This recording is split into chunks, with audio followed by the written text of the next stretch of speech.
In this video, I will show you how to password protect a page in Hostinger Website Builder. I am now inside my Hostinger Website Builder.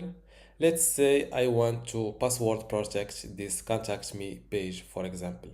Just go to Pages and Navigation, and next to the Contact Me page, click on this little circle.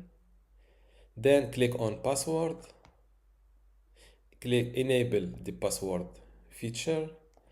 Enter your password, for example ABC123.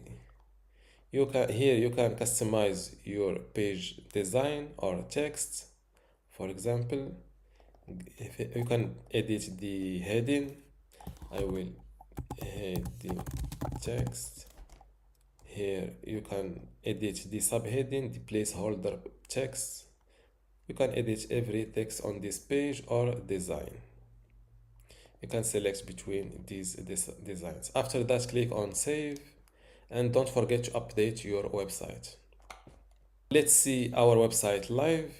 Let's try to open this Contact Me page. As you can see, it required a password in order to visit it. ABC123, enter. And this is how to password protect a page in Hostinger Website